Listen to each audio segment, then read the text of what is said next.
Welcome to our modernization outreach call, October 21st, 2021. I am Letitia Jefferson, the Director of Customer Experience at Ginnie Mae, and I am here with a great cast of characters today to bring you a few updates on our modernization efforts at Ginnie Mae. First thing that I need to mention is, of course, as always, this call is intended for our issuer and document custodian community and our business partners. If you are not one of the intended participants, if you are a member of the press, please know that all press inquiries shall be directed to our Office of Communications, and you are not authorized to share or otherwise disseminate the information shared nor the conversation that takes place. And you can tell I didn't read it that time because I'm just like, I'm rolling with it, but you get it. So let's go ahead and get started. All right, here's the agenda for today. Somebody, before I even get going, somebody out there is quite observantly going to notice that the RSA soft token is not on the agenda. So before I even go any further, I do want to make mention that I've said before that in order for us to roll out new RSA Secure ID tokens in a soft token format, we have to successfely migrate our data center. Those efforts are going very well. However, they have expanded the timeline for being able to complete that migration, which has affected our ability to deliver those RSA soft tokens. So there's not presently a significant update that I can provide you on those RSA soft tokens. So for those folks that were looking for some of that information, don't really have a lot to say just yet, but I will keep you posted. Okay, so as significant changes happen, you will be made aware. All right, so I think right about now, we're probably looking at mid-year next year before I'll be able to actually activate those soft tokens. So there will be a process, leading into that where we help you set them up even before you're able to use them, but actually turning them on, which is what you're probably most interested in. We're looking at probably sometime mid-year next year. So apologies that I don't have much to say on that today, but there is a new tantalizing addition to the agenda that we'll cover here in just a second. So we are implementing some enhancements in our multifamily pool delivery module that we're going to talk about first. Then we're going to move on to our single pool delivery module. Whoopsie. Hey, Letitia, you're in presenter mode. You might have to switch your screen. Switch the screen. So when you hit like share screen, it should give you the option to. Yep. Okay, that's it. My dual monitor biting me in the, you know what? Tail. That's what I was going to say. Tail. All right. So thank you, Anna. Thank you for that.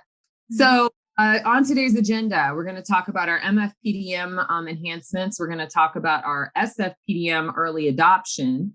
We're going to talk about some MyGinnieMae reports and notifications that are coming your way, and RFS Data Expansion. I am really excited to hear from Daniel Botto, who's the senior business analyst that is actually managing that effort, and some other business highlights to wrap things up. Okay, moving right along. I think here we go. All right, those MFPDM enhancements. Here's what you need to know from the multifamily pool delivery module users out there. We will be putting some enhancements into production tomorrow. Okay, enhancements, a few fixes. You're going to notice in regard to those, and most of these are actually user experience or user interface enhancements. So you're going to notice that on the new pool status, you can add now filter by terminated pool status. You have the ability to search by your submission type, functions that we didn't have in there before to make it easier for you to search and find and navigate those pools. Errors are now highlighted on the subscriber screen, and you will have the ability to, and this I should say, is for our internal processing agent at the Bank of New York Mellon. They will have the ability to export pools. So nothing that my issuers are going to see, but something that we've done on the back end that's worth a note. There are a few fixes that are going in as well. So if you've been complaining about anything going on in MFPDM not working just quite right, know that we have put in some fixes as well, and those are listed here also. There's not going to be training for this release. These aren't major updates. They're just slight enhancements to the user interface. So not going to be a formal training. Questions about any of that new functionality, please make sure that you reach out to Ginnie Mae customer support, and they can help you navigate any of those new functions once they go in tomorrow evening. Also on this slide is a link to the MFPDM user manual. Before I go any further, I do want to mention that this presentation has already been posted for you on the Ginnie Mae website. So if that question is coming up in the chat, no, it hasn't yet. Wow, cool. Okay. Go to GinnieMae.gov. Under Issuer Training, you're going to see Tools and Resources, and there you will find our outreach call overviews. This presentation has already been posted for you there. Okay. These are the enhancements. MFPDM. Now, SFPDM early adoption. This is for my single family folks in the house. Hey, I am totally geeked to be able to tell you that earlier today, we kicked off an early adoption effort for SFPDM. What does that mean? That means that a small subset of issuers are receiving access to SFPDM to begin submitting MSMO compliant pool delivery data sets and processing pools in SFPDM. So in case you thought that I was just kidding about us, like becoming a MSMO compliant organization or moving on over to, SFPDM for pool processing. Nope, told you. It's gonna happen next month, November 1st. The folks that were on the line today, our early adopters, are gonna have access to SFPDM, and they will begin submitting pools in SFPDM. So we'll be collecting user feedback from them so we can make any enhancements and improvements for users before we do a full release of the application, but we are targeting mid-year next year to be able to do a full release. There will be an APM forthcoming at the start of the year that will kick off that window that I've been telling you about. So you will have, if you're with an issuer that is not part of early adoption, and you guys are, maybe not at the forefront of developing those MSMO compliant PDDs, know that you do have some time, but you're going to want to get on it. Visit the modernization page of the Ginnie Mae website for the PDD specs and the PDD implementation guide. But know that SFPDM has left the station, y'all. So it's going to be coming your way. Hope you're ready. I feel like I should be hearing a train horn or something, but I'm not going to make that noise. Okay. So if you are working on PDD development, kudos to you. You should be testing in the VTT right now. If you're not working on your PDD development, get on board. Here we go. Right now, Ginnie Mae is working with 18 different vendors on developing those PDDs. If you happen to use a vendor to produce your pool delivery data sets, and the users, I'm sorry, I should say this. If you have a loan delivery and pooling functional role, oopsie daisies, good night. I told you I can't drive.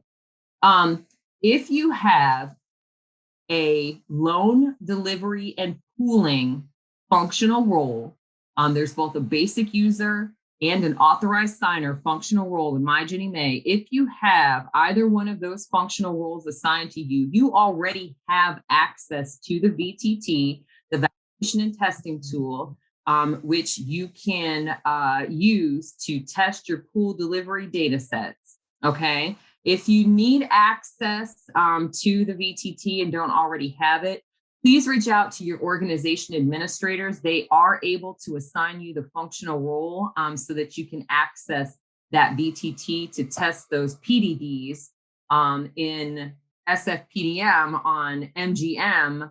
I'm just seeing how many acronyms I can throw in there right now. Okay. So reach out and make sure that you get that access and start developing those data sets, you guys, and testing them so that you'll be good and ready when we release SFPDM. If you have any friends that are participating in early adoption, they're going to tell you how exciting it is. We had a demo today and they can't wait to get their hands on the tool. To stay abreast of what's happening in that space, to make sure you don't miss anything and to get connected to the right people, please participate in the monthly SFPDM and PDD listening sessions. Okay, and the next one will be happening November 18th. They are generally the third Thursday of the month. And you can register for those sessions on the announcements page on GinnieMae.gov. Okay. So there's a hyperlink here at the bottom of the screen to the modernization page where you can get to the resources that are available to help you deliver those or develop those PDDs, including the PDD implementation guide and the appendices. So good luck, y'all. MyGinnieMae reports and notifications enhancements. Okay, this one's news. Here we go. So we have been busy working on developing some new reports and notifications that'll be available in MyGinnieMae. And the purpose of these reports and notifications is to assist you. If you are an organization administrator, you need to be paying attention. You need to be paying attention right now. All my org admins out there, listen up. This information's for you, okay? These reports are going to help you in monitoring and managing users in MyGinnieMae, okay? If you don't remember how to get to the reports in MyGinnieMae, there's a link here for you to the AMC user manual. The AMC is the access management console that the organization administrators use in order to onboard users and get to reports in MyGinnieMae. Look at page 76 and 77 for a reminder on how to get to those reports, okay? These new reports we're providing you are in that same place, okay? So going live tomorrow, 2 new reports, y'all. Active users and confirmed roles will go in tomorrow, all right? This report's gonna be available to organization administrators in the AMC, all right? Organization Administrator Details Report. That one is also going in tomorrow. That report also is available in the AMC using the security reports link, okay? Early November, so in a couple of weeks, we're gonna be adding an email notification, okay? This notification is an email notification that will go to organization administrators, all right? And later this year, before the end of the year, we will be adding an organization administrator locator report that will be available to all portal users. This will be via the tools drop-down menu on my dashboard, and it will provide you a list and contact information for the organization administrators in your organization, okay? That will be available to all portal users before the end of the year. But today we're going to focus on talking to you about those 2 new reports that are going in tomorrow and the email notification that'll be coming in just a couple weeks. So with me is Nisha Rashtogi, who's going to talk to you about those 2 new reports. Nisha? Yes, hi. My name is Nisha Rastogi, and I'm a business analyst in the Office of Securities Operations. At high level, as Latisha mentioned, these reports, the 2 reports, which will be going live tomorrow, creates more efficient access to information for organization administrator. So I will talk about the first report here, the active users and confirmed roles report, as it is called. And this report basically displays all the functional and privilege roles assigned to each active user by the selected org ID, and displays accurate record of system access. And this report can be found, as Latisha mentioned, by going to securities reports in the access management console and opening the administrative reports folder. This report comprises of 3 tables, as you can see on the screen. The first one is the organization administrator table, which provides a list of all active organization administrator for the selected organization. The second one is the organizational users, and it provides a list of active end users for whom the selected org ID is their home organization. And when I say home organization is basically the organization that the user used when onboarded into MyGinnieMae. The third one is a non-organizational users table, which provides a list of active end users for whom the selected org ID is not their home organization. Next screen, please. Next slide, please. And where you'll see the snippet or a screenshot of this active users and confirm rules report. It's basically the data is from the test environment, and it doesn't portray any of the real information. Just this is just for your visual image, how the report will look like when you go to the folder to see the report. So the next report we'll talk about, the second report, is called the org or the organization administrator details report. And again, this report can be accessed in the same manner as the previous one by opening the administrative reports folder in the access management console. And the main intent of this report is to provide data to assist org administrator in monitoring and proactively managing the MBS guideline of minimum 3 org administrators. It comprises of 4 tables. The first one is the organization administrator count, and it provides a count of active organization administrator for all the organization which org admin is part of. The second one is the organization without an active organization administrator. For this one, org admins will only see no data found. It will display for the Ginnie Mae folks the summary view. The third one is the organization with less than 3 active organization org administrators, and this will be populated with organization which has less than 3 active organization administrator. The fourth one and the last one on this slide is the organization with 3 or more active organization administrator. This table will show if an organization has 3 or more active organization administrators. And again, on the next slide, we'll see a snippet or a screenshot from the test environment, just to give you a visual image of how this report will look when you access it.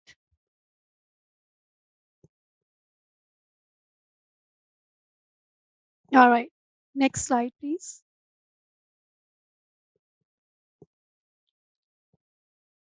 Yeah, Latisha, you want to take this? Yep, sorry, I couldn't find the mute button. I'm telling you, you guys, you do not want me driving. I am a dangerous driver. Here we go. So thank you, Nisha, for talking about those 2 reports that are coming. If you guys have questions, we will be doing a Q&A at the end of the session, so hold on to those.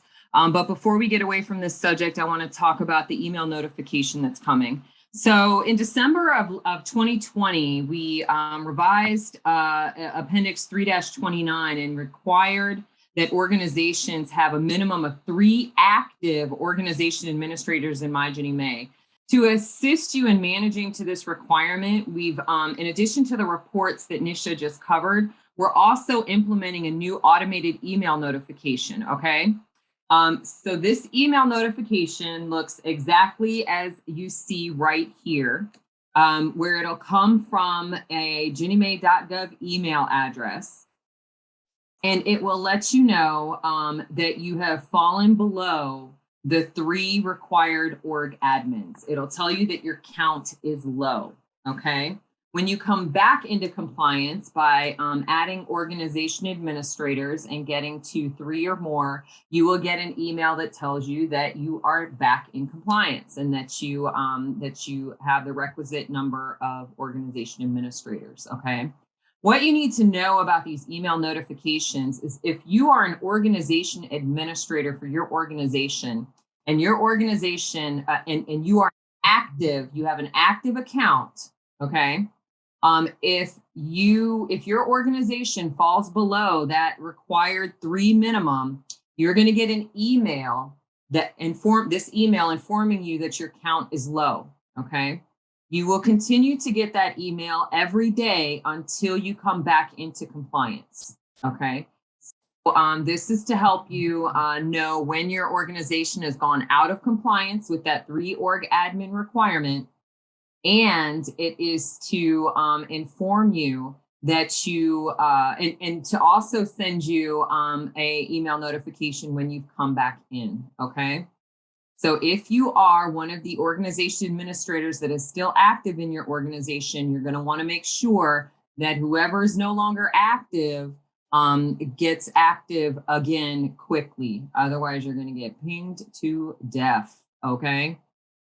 Also know that the Ginnie Mae account executives and some other folks at Ginnie Mae are receiving email notifications as well. So they will be made aware when your organization falls out of compliance and when it comes back into compliance, if that should happen.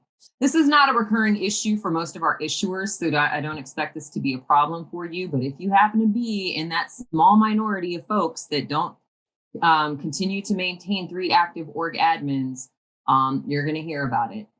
Okay. Now, do remember that your accounts must be your MyGinnieMae account. You must log in every 90 days in order to maintain an active account status. So you might want to have an org admin powwow and make sure that everybody is aware and understands what they need to be doing to make sure that you are not getting a plethora of email notifications. All right. So that functionality will go in a couple of weeks in early November. And so just know that is a coming your way. But it's hopefully a helpful tool so that you don't have to proactively go looking to see, if your organization is in compliance or if you have enough org admins to complete the transactions that you need to complete and to manage user accounts. You'll know, you'll be notified when there's an action that needs to be taken. Okay. All right. Thank you again, Nisha. Moving on to RFS Data Expansion. Oh yeah. Dan Botto in the house. You there? Dan, are you with Yes, I'm here. Okay, Dan. They're gonna want to hear a lot about this one. Are you ready? Yes, I am. Okay. Oops. Thank you, Leticia. Thanks for passing on this information. I'm Dan Bato. I'm the Senior Project Manager for the RFS Data Collection.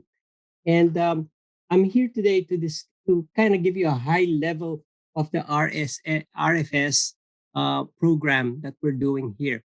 Now, we are going to be expanding the data collection for the RFS, specifically on the loan level information. Okay. And right in front of you is actually the background of this because I'm also from the OSO department and or office rather. And we're spearheading this expansion of data. We currently have loan data information, but we're expanding that by 13 more new data elements. And this is for this data disclosure as related to our announcements to investors for the purpose of analytic and research. And it's also to manage our monthly investor reporting process, which validates the accuracy and efficiency of our investor reporting. We're consolidating information as well. Now, I just want to let you know that this is a preliminary preview of what's coming. It's not yet official, but it's anticipated to be announced soon enough. It's about to be formally announced. Practically, we're looking at probably about December before the end of this year. Currently, the request is in the hands of the OMB. And once we get that, then we're going to issue out the APM.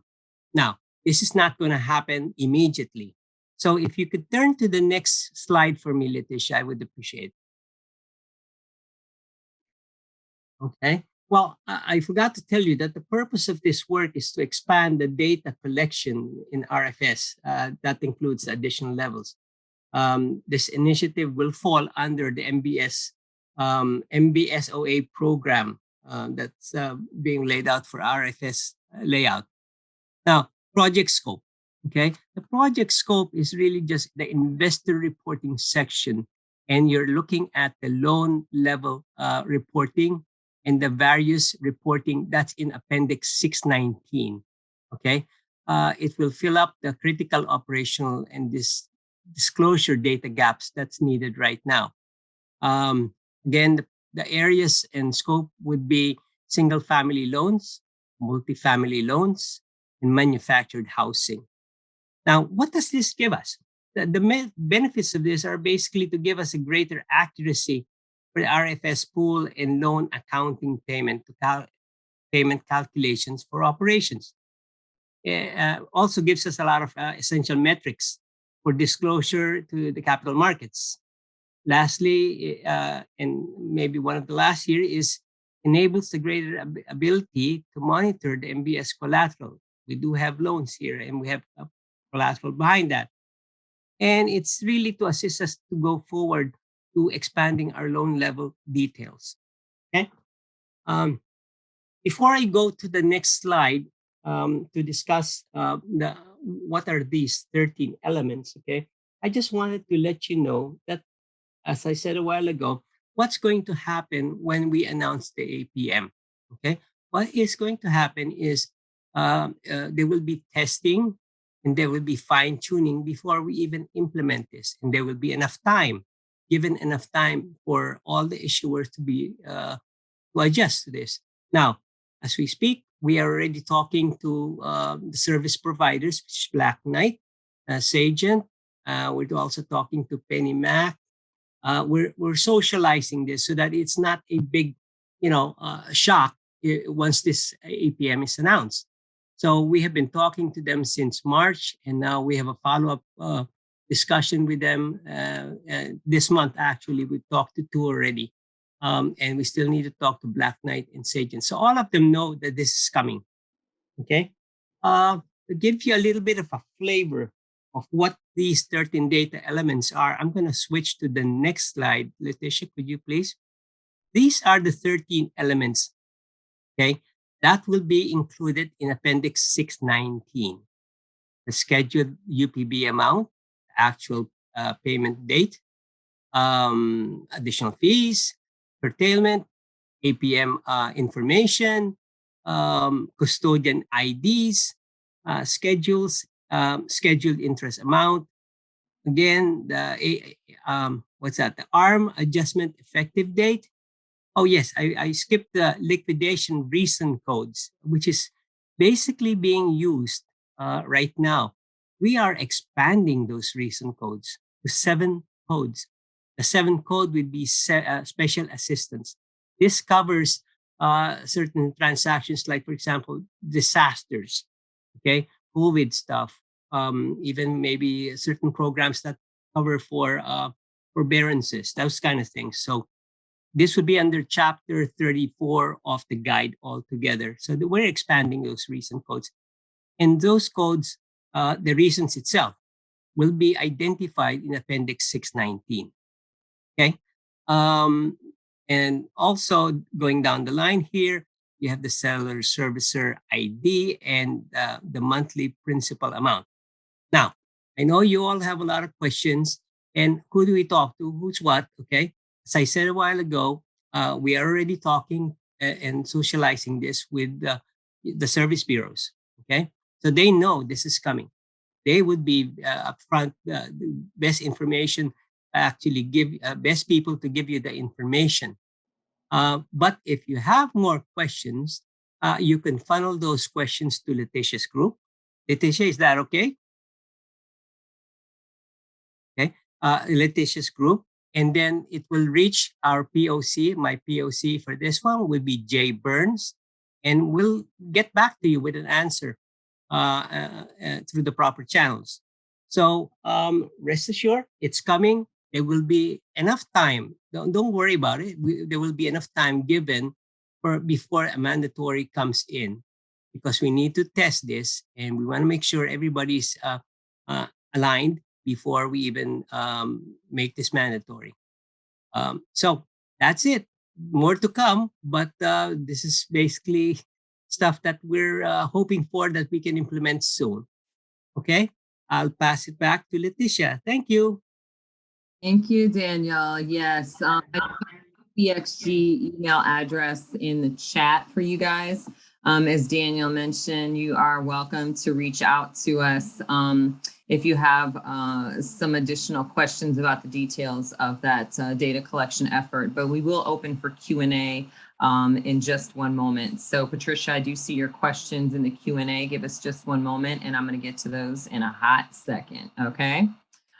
So up next, I do want to provide you just a few business highlights. Some of the executives at Ginnie Mae were interested in asking us to provide you some of our fiscal year 2021 business highlights. So there's a quick slide in here to identify for you some of the things that we were able to accomplish in the most current fiscal year. Yeah, wow. 2.12 trillion in current outstanding Ginnie Mae securities as of September 21st or September 2021. So that's fantastic, you guys. Our fiscal year ends at the end of September each year, which is why we have that as our cutoff date. But yeah, 2.212 trillion, 2.126 trillion. Let me get it exactamundo. 939.8 billion in new MBS guaranteed in fiscal year 21. 78.3 billion was our average monthly MBS issued in fiscal year 21 through September. 83.8 billion was the average monthly principal and interest paid to our investors in fiscal year 21. We have 400 active issuers, 39 document custodians, and 4 guarantors. And why do we even bother mentioning all of this? Because we want to say thank you. Thank you so much, you guys. We can't do this without you. And the work that you do, really helps make sure that we have liquidity in the market, that we are able to provide more mortgages and loans to American borrowers and homeowners. And it's just, wow. That's just fantastic. We are really appreciative of everything that you do to help create these numbers. And some of the Ginnie Mae executives wanted me to make sure that I just said thank you. So on behalf of all of us at Ginnie Mae, thank you so much for all that you do to help us excel at our mission. Okay. All right. Without further ado, cuestiones. It's time. Las preguntas, por favor. Ask away. Let's start with Patricia, because I've got you in my chat already. So you're asking about the RFS expanded data APM in December. That 18-month lead time was related to SFPDM. Dan, can you tell us again, or tell us what is the lead time for the RFS data expansion effort once that APM is released? How long will they have to comply? Okay. In terms of how long they have to comply, that's why we're in discussions with the Black Knights and the Sagents, so that at least we can find out what their timings are like. But normally, you're looking about 6 or even 9 months altogether from the time the APM is set out. But definitely, we are going to be looking at what fits for everybody here. We're not just going to implement this and there's a good size of people that are not yet ready. So I could say right now safely at least 6 to 9 months, okay, from the time the APM comes out. Yes. I do want to piggyback on Dan's answer and let you know that some folks are looking for the presentation. It is posted on the Ginnie Mae website under tools and resources under the outreach calls overviews section, but you will not see those data elements included in that presentation. While we were happy to preview them for you, we can't actually publish them until that 8 p.m. So yeah, spoiler alert, the data elements that were presented are not a part of that deck because we are not able to publish them yet. So if you do have questions about those data elements or would like more information, please reach out to cxg@hud.gov. We'll put you in touch with Dan so that he can answer your questions on that effort. Okay. Stephen, my man, with regards to the 3 org admins, how will it affect your compliance review? Will it become part of the compliance review? So that's a good question, Steve. We are not making any changes to how we currently conduct compliance reviews as a result of this 3 org admin requirement. Let me tell you why we're really going about all this, these reports and notifications and all of this work in the first place. It's not to get you in trouble. Steve, I probably do a pretty good job of that on your own. You don't need me to help you get into trouble. The reason why we do this is because we don't want you to not be able to conduct business transactions, okay? As you know, we had to put, as part of our security controls in MyGinnieMae, we had to put some checks and balances in place that require that we have that we have an org admin that requests functional roles, and we have an org admin that approves functional roles, right? You got to have 2 org admins that can do that. However, an org admin cannot participate in their own access request workflow. So that means you would need a 3rd org admin to make sure that, anyone who has org admin privileges can also have functional role assignments. In the event that someone's account goes inactive and they need functional roles re-provisioned, or they need new functional roles provisioned, you're not going to be able to function with just 2 org admins. In the unlikely scenario, you drop down to 1 org admin, you're really in trouble. You can't manage any of your end users in terms of their account access needs with just 1 org admin. And that is our primary concern. We do not want any of you getting into a position where someone in your organization has allowed their account access to lapse and now you can't navigate. You got to issue a pool, you need somebody to submit a pool or certify a pool or submit monthly reporting. You don't want to find out at the last minute when everything's, due, that you don't have enough org admins to provision or re-provision access to be able to conduct your business transactions, okay? And we are not able to do it on your behalf. You have to do this. So in order to make sure that you have the proper information and proper notifications to not get yourself into a situation where you can't, complete a business transaction, that is why we've introduced these reports and these notifications, okay? We're not introducing them as a way to get you into trouble. We are introducing them as a way to keep you out of trouble, okay? So no immediate plans to change our compliance reviews that I am aware of. But in the event it does come up during your compliance review process, you've got all the information that you need to be able to speak to the status of your organization and any efforts that you've already undertaken to mitigate, problems and interruptions to your business workflows. Okay. All right. Arthur Javier, can I clarify the 6 to 9 month lead time versus the 18-month lead time? Yeah, Yeah, so I didn't say 6 to 9 on SFPDM. Maybe Dan might have said something about 6 to 9 on RFS, but I want to let me parse out these two efforts. SFPDM, we are going to have a minimum 18-month transition period. What that means is you will have 18 months to adopt SFPDM before you can no longer pool in GinnieNet, okay? So you should already be working on developing those pool delivery data sets, or working with, your vendors are working on delivering pool delivery data sets if you have a vendor that you use.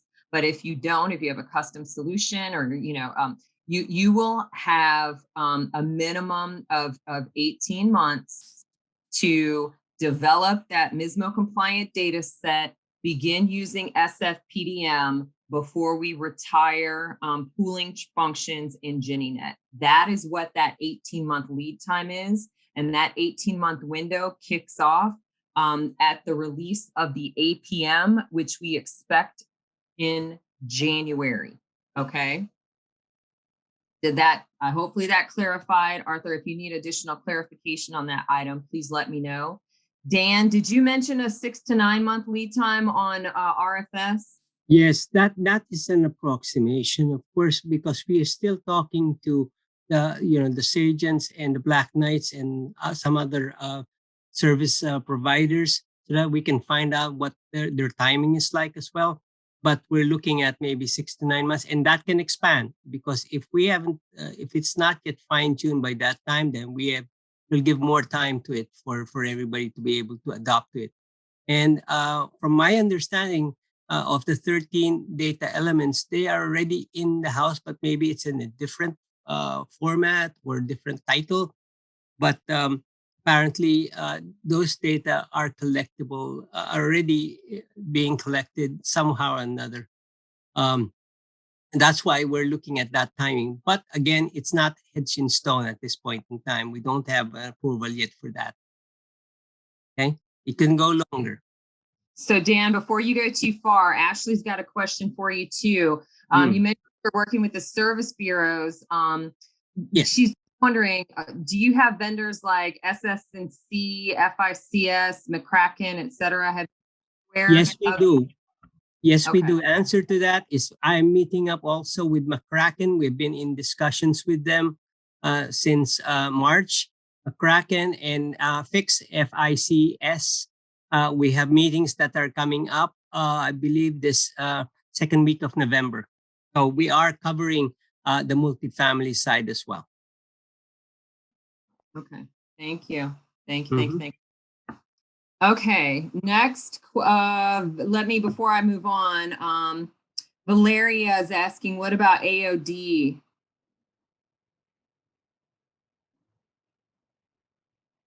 Dan, is that one on your radar? No. Could you tell me what AOD is? Yeah, Valeria, we're going to need some more. Can you spell that one out for us? Emphasis software. Valeria, are you talking about SFPDM or RFS? RFS, okay. Okay. We'll definitely reach out everybody here. We're not gonna leave anybody behind here. If AOD is one of those service providers, we'll reach out to them. But definitely everybody is going to know that this is coming out. That's why we're socializing now rather than a sudden abrupt release. Okay, got it. Thanks for that question, Valeria. Ashley, I see you said also SS&C Precision LM. Got it. Again, if you guys have follow-on questions about that effort, please reach out to cxg@hud.gov with your questions, and we'll make sure they get answered. Okay. All righty. Okay, I got you, Valeria. Thank you. Application-oriented designs. Got it. Appreciate you. Oh, yeah, I got it. All right, Andrew. You want to know if the early adopters to SFPDM will give you like a viewing party? Is that what you're looking for, Andrew? You want a viewing party? A sneak peek? Is that what you want? You know what, guys? We are already working on promotional videos to give you some information and access to a demo of SFPDM. So hang tight. Soon and very soon, we will be providing you some promotional videos. But I do encourage you to attend those monthly listening sessions for SFPDM and PDD, because we've already done a demo. We did a live demo of SFPDM during one of those monthly sessions. So, you know, if you're not there, you're missing it. You're missing out. I thought you were in those sessions, Andrew. Don't you hang out with me in the listening sessions? Yeah, I thought so. Okay, good. Yeah, so we can do that again. It's not a one and done. We can absolutely show you some more of what's going on in SFPDM. We're happy to do that. So you keep coming to those sessions and telling me what you want, and I promise you, I'm listening. We'll make it happen. All right, thanks, Andrew. All right, Roxanne, could I show? I know what you're about to do, Roxanne. Are you going to grab a screen capture of those RFS data elements? Is that what you're about to do? Okay, fine. There you go. Again, we cannot publish these just yet. But we're happy to share and answer questions, you know, individually. If you need to grab a screenshot, grab it now or forever hold your peace. All right. I just want to ensure that everybody, to everybody, that when we're talking to Black Knight, they have this information already. So we're making sure that it's socialized and they understand what the definitions are. So, you know, it's just a matter that we can't publish it because it hasn't been formally approved by OMB. Thank you. Roxanne, did you get that?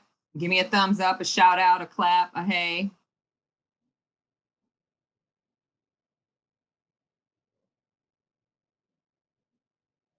Roxanne, did you go missing? Okay, I got you. Thank you. Okay. Angela, can we send the link to where you can sign up for the monthly listening sessions? Yeah, those links update on a recurring basis. You have to stay tuned to the Ginnie Mae website. But let me see what I can do here. I'm gonna pause my share and see if I can navigate on over to that website to show you exactly what you need to be doing, because quite frankly, you shouldn't have to go looking. We are able to send you a notification, an email notification, when we publish training announcements. You just got to sign up for them. Okay. Just got to sign up for them. So let me go back to sharing. Woo! Anna, why did you let me drive? I blame you. I blame Anna. She knows she's a better driver than I am. Here we go. You guys see the Ginnie Mae website. Somebody give me a shout out. Yep. Okay, thank you. All right, so we're on GinnieMae.gov. Before I show you where to go to find that training registration information, let me take you to the bottom of the screen, folks. Right here. Right here. I need you to enter your email address to sign up for notifications, okay? When you go do that, it's gonna offer up training announcements, training and outreach or something like that. I can't even remember exactly what it says anymore. Sign up for those notifications. If you've already subscribed and you're not getting those notifications, you can update your preferences right here. But as long as you've provided us your email address and told us that you want to hear when we announce a training or an event, you're going to get it. You're going to get an email notification. It's going to tell you, hey, Letitia just posted something. You better go register. So please enter your email address here. The other way that you can get notifications, sometimes we send them via e-note, and we also send them in MyGinnieMae as a portal message, as a Ginnie Mae announcement. So you can also find that information in MyGinnieMae, but I really think you're going to want it in your email box. So go on and sign up for those announcements, please. Under Issuers tab, Issuer Training column, there's a section for announcements. Here's how it works. These announcements are divided up by general training and outreach calls. So to register for today's session, you would have gone here, okay? We also have single family issuer training announcements. We're actually in the middle of a delivery of single family issuer training right now. It wraps up tomorrow morning. Here are your multifamily issuer training announcements. Oh, nothing right now, sorry. I'm gonna work on that. Okay, and other targeted training, which is right here. But I think that we must have pulled it down. Those listening sessions, we actually post under general training and outreach calls. So those sessions, you can register for them right here is where the next session will be posted soon, okay? All right. Let's see. Oh, anonymous. So mysterious. With regard to the additional RFS data collection elements that are being reviewed for implementation, are these going to be new fields that servicers are going to have to incorporate into our existing monthly cutoff RFS reporting files? The answer, yes. It's a new set of data elements that will be included in the reporting. So I don't know who the mystery person is, but if that should have answered your question. If it did not, please give us a follow-up, okay? All right, fire away. What else you got? Dan, Letitia, I see Roxanne's hand is up. Roxanne? Okay, we're gonna unmute you so that you can ask your question. Go for it. Oh, oops. I should make you sing us a song for that. Okay, Roxanne was just kidding. Anybody else?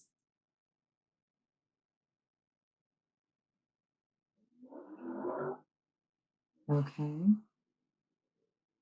All right, for my support team that's on the line, we've got folks from Ginnie Mae Customer Support. Will there be an in-person training conference? Lois, are you talking about for SFPDM or RFS? Can you give me a little more information? And I'll, if you're talking about SFPDM, yeah, we're going to have plenty of training on SFPDM. If you mean the RFS data elements, yes, Dan is actually working on in general a Ginnie. Oh, well, you know, there's this little thing we call COVID that's put a monkey wrench in our plans for a conference. Yeah, for folks who've been around a while, you know that we do love to host our Ginnie Mae summits. You know, we'd gone to a kind of every other year format, and right now we're not able to plan for an in-person event. So because of the federal, you know, guidance regarding COVID restrictions and contracting and yada, yada, yada, that is just a monstrosity of an effort to try to plan for. So we haven't been able to plan for anything in person. And I don't think that there's an effort for a virtual event yet. But if you tell me you're interested, I'm happy to go give somebody that assignment. Yeah. So yes, Lois, in regard to the RFS field, there's going to be additional training and outreach. Dan is putting together a communications plan for you guys so that you'll have plenty of opportunity to learn more, you know, get the latest and ask plenty of questions. Yep, you bet. Okay, you are so welcome, Lois. Jeff, yes. So you just noticed that GinnieMae.gov is going to be down this weekend. Can I send an email when it comes, when MyGinnieMae or the website is going to be down? So Jeff, you might have just told on yourself because I sent a notification earlier today that MyGinnieMae was going to be down this weekend. So we do send notifications that the portal will be down. I don't think that we send notifications about the website going down, but those messages are usually posted to the website more than a week or so in advance. And hopefully that's enough notice. But I can talk to our web manager to see if sending a MyGinnieMae portal message might also be appropriate. Would that be helpful to you? Are you tuned into those portal messages like that? I see you said email. The answer to that specific mode of communication is no. I actually don't have an email distro that I can access to send you that information. I know that sounds crazy. I know, Jeff, I know it sounds crazy. I do not have an email distro. I have to use MyGinnieMae portal to communicate with you guys. So is that something we can provide to you, those notifications in MyGinnieMae? Maybe? No. I don't see you jumping up and down for joy about that one. Jeff? Okay. You're mad. I'm sorry. Any other questions? All right, y'all. It is 1 minute past time. I apologize. I'm usually pretty good about ending these sessions on a timely manner. Thank you so much for your participation. As I mentioned earlier, CXG at HUD.gov for any follow-on questions regarding our modernization efforts. And I look forward to talking to you guys again very, very soon. Thank you so much to Nisha and Dan for joining us today on today's call, and we'll talk with you later. Bye, y'all.